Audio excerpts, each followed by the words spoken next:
Oli, oli, hoy vamos a hablar del contador de estrellas, un juego de cartas en el que la protagonista es la astronomía.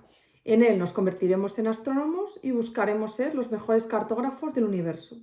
Se trata de un juego de cartas que combina diferentes mecánicas como pueden ser la colocación de cartas, la gestión de recursos y el set collection.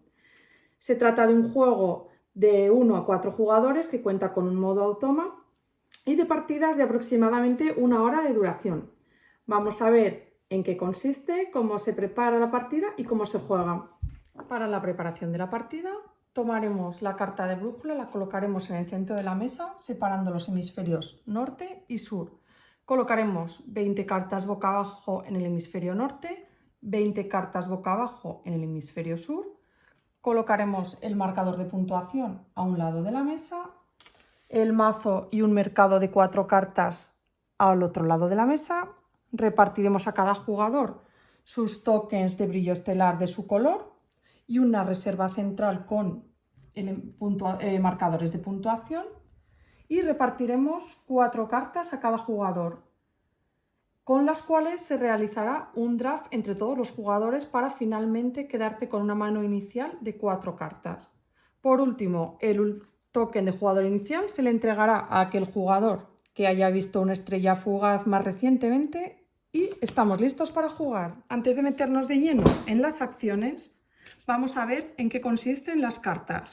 Cada carta tiene un título que corresponde a la constelación real a la que representa, una imagen también real, un símbolo correspondiente al hemisferio en el que se encuentra y es en el que se va a jugar en la partida, un texto variable en cada carta, una categoría, en este caso animales, y 2 valores. El valor de la izquierda corresponde a la puntuación que otorga, en este caso 9 puntos, y el valor de la derecha es el brillo estelar, es decir, lo que hace que esa constelación sea visible y que va a ser muy importante a la hora de jugar esa carta, en este caso 3. En el texto tendremos diferentes opciones. Podemos ver en este caso que tenemos un símbolo de rayito. Esto quiere decir que la vamos a puntuar en el momento, la vamos a ejecutar en el momento en el que la puntuemos, y luego tendremos una banderita que será una puntuación de final de partida. En este caso, 10 cartas de objetos, 15 puntos. Ahora veremos en qué consiste. ¿Cómo se juega al contador de estrellas? Bien, cada jugador en su turno podrá realizar una acción principal y una o varias acciones gratuitas en el orden que prefiera. Como acciones principales tenemos tomar 2 cartas de cielo y llevarlas a tu mano, o bien tomar una carta de cielo y jugar esa u otra carta de la mano en el hemisferio correspondiente.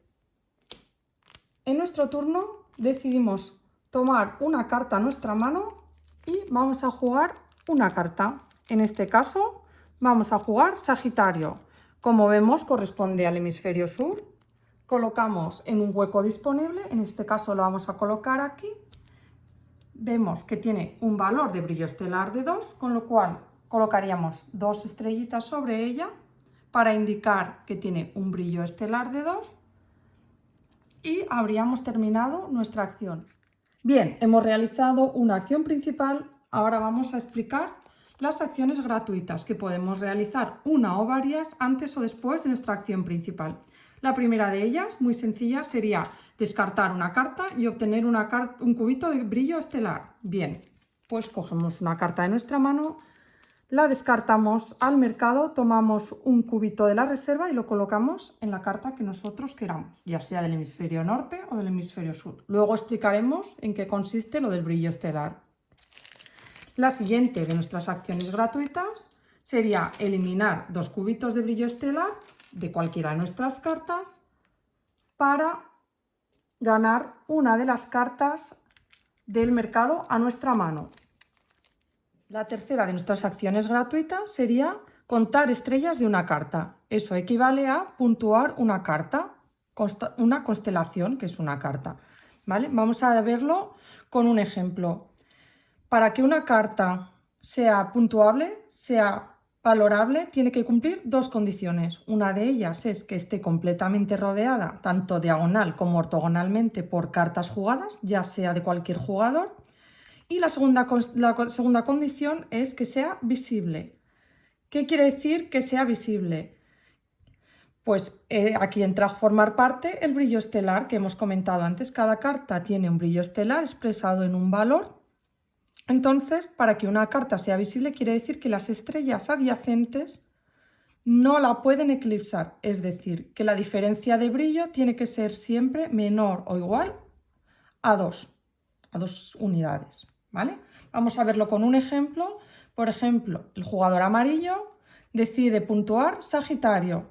Sagitario está completamente rodeada de cartas, con lo cual la primera condición se cumple y la segunda condición es que ninguna de ellas tiene un brillo, una diferencia mayor o igual a 2. Si nos fijamos, tanto las velas como la mosca, como el indio, como el pez, la hidra, el ofiuco, Virgo y el cincel tienen una diferencia máximo de 2. Sería, en este caso, 4 la mayor diferencia o el pez que tiene 1.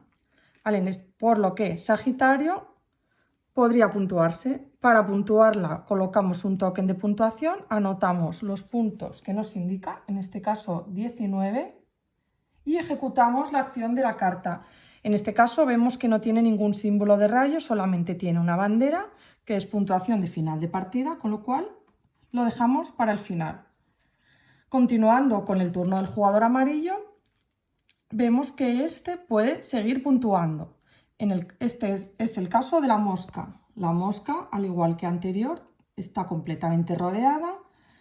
Tal y como hemos comentado, ningún brillo adyacente tiene una diferencia mayor o igual mayor de 2, con lo cual también cumple las condiciones. Colocaríamos el token, anotamos 6 puntos de victoria y ejecutamos la acción de la carta, que en este caso tenemos un rayito, con lo cual haríamos inmediatamente esa acción que nos dice roba una carta del mazo. Bien, pues robamos una carta del mazo, nos la llevamos a la mano. En el caso del indio, lo mismo, está totalmente rodeada, en este caso al ser la esquina pues solamente necesita 3 cartas, también se cumplen las condiciones de brillo, lo mismo, colocamos un token, hacemos la acción del rayito, roba una carta del mazo y vuelve a jugar. En este caso, robaríamos la carta y podemos volver a jugar nuestra acción principal, como hemos explicado antes. Nos anotamos los puntos, que son 4, y hemos finalizado nuestra puntuación.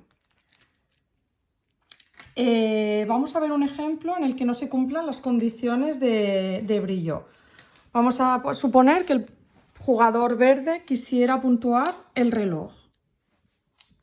En el caso del reloj, no podría, primero porque no se cumple la condición de estar completamente adyacente, estas cartas no están exploradas, aquí hay un hueco sin colocar carta, y además, tanto el reloj como el centauro tienen una diferencia de brillo de más de 2, puesto que esta tiene 0, que siempre se representa con 1, y esta tiene 4. En este caso, el centauro, que otorga 28 puntos, no sería visible. Como hemos visto en las acciones gratuitas, esto se puede modificar. Podemos comprar cubitos, quitar de una y poner en otra, pero en este momento el centauro no sería visible. El reloj la ha eclipsado. Entonces, este caso no sería puntuable. Siempre que se ejecute la acción gratuita de contar estrellas, es decir, puntuar una de nuestras cartas, ya sea una o varias, al acabar ese turno deberemos retirar las cartas en el mercado y colocaremos unas nuevas. Esto sucederá cada vez que un jugador decida puntuar una o varias cartas. Los turnos de juego se van sucediendo hasta que se desencadena el final de partida. Esto tiene lugar cuando quedan 4 o menos cartas boca abajo en uno o los 2 hemisferios, como es este caso. En ese momento, el jugador inicial termina la ronda en curso y se produce otra ronda en la que todos los jugadores jugarán un último turno. Tras dicho turno, se procederá a la puntuación final. Las cartas que ya hemos puntuado su valor no las volveremos a puntuar, simplemente puntuaremos los objetivos de final de partida, los símbolos con la banderita que hemos comentado antes.